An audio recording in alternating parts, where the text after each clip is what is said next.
உங்க குழந்தைங்க பள்ளிக்கு செல்லும் முதல் நாள் எத்தனை பேர் இதை செய்றீங்க? தவறவிட்டால் பாட புத்தகங்களை இப்போதே வாங்கி பண்ணிடுங்க.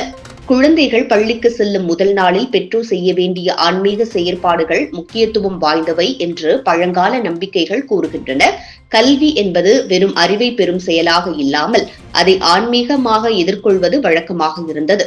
குழந்தைகள் புதிய வகுப்பு, புதிய பாடநூல்கள், புதிய ஆசிரியை, புதிய நண்பர்கள் என்று புதுமைகளுடன் தொடங்கும் இந்த நாளில் அவர்கள் கல்வி பயணம் நன்மை பெறும் வகையில் சில ஆன்மீக வழிபாடுகள் செய்யப்பட வேண்டும். மிகவும் எளிமையான முறையாக குழந்தையின் புத்தகங்கள் மற்றும் கல்வி உபகரணங்களை காலையில் சூரிய ஒளியில் சிறிது நேரம் வைக்கலாம். அதன் பிறகு மஞ்சள் மற்றும் குங்குமம் பூசி வீட்டு பூஜை அறையில் அல்லது சரஸ்வதி தேவியின் படத்தின் முன் வைத்து சிறிய பூஜை நடத்தலாம். பூஜையில் அன்னையின் திருநாமங்களை சத்தியமாக ஜபிக்கலாம். ஓம் ஐம் ரீம் ஸ்ரீம் சரஸ்வதியே நமக என்ற மந்திரத்தை 7 முறை ஜபித்தால் சிறந்த பலன் கிடைக்கும். புத்தகங்களுடன் ஒரு பாப்பு அல்லது பேனாவையும் சேர்த்து வழிபடுவது நல்லது. பின் குழந்தையின் தலையில் சிறிது மஞ்சள் நீர் தெளித்து ஆசிர்வதித்து கல்வி பயணத்துக்காக அனுப்பலாம். இத்தகைய வழிபாடுகள் சரஸ்வதி பூஜைக்கு மட்டுமல்ல, ஒவ்வொரு ஆண்டும் பள்ளி தொடங்கும் நாள் முக்கிய நாளாக கருதி செய்யப்பட வேண்டும். ஏனெனில் ஜோதிட ரீதியாக பார்த்தால் கல்வியை பிரதிநிதித்துவம் படுத்தும் கிரகங்கள் புதன், சனி போன்றவை. தோழராக இருந்தால் மட்டுமே கல்வி பயணத்தில் தடைகள் குறையும்.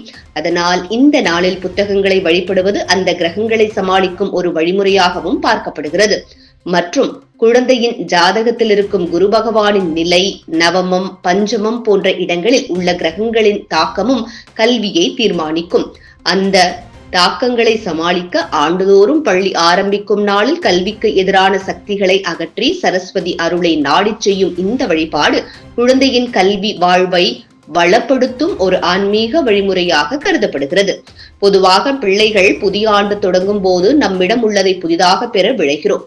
புத்தாண்டில் நம்மால் அணியப்படும் புதிய உடை போலவே புத்தகங்களும் ஒரு புதுமையான சக்தியோடு பயணிக்க வேண்டும்.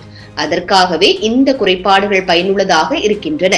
குழந்தைகள் புத்தகங்களை தூக்கி கொண்டு செல்லும் அந்த நொடியே ஒரு வாழ்க்கையின் போக்கை மாற்றும் திருப்பமாக அமையக்கூடிய ஒன்று என்பதால் அதை ஒரு ஆன்மீக கட்டுப்பாடோடு தொடங்குவது நல்லது. இது போன்ற பழங்கால நம்பிக்கைகள் இன்று மறக்கப்பட்டாலும் மீண்டும் அதை பின்பற்ற தொடங்கினால் அது பிள்ளைகளின் மனநிலைக்கும் கல்வி வளர்ச்சிக்கும் ஒரு தூணாக இருக்கும்.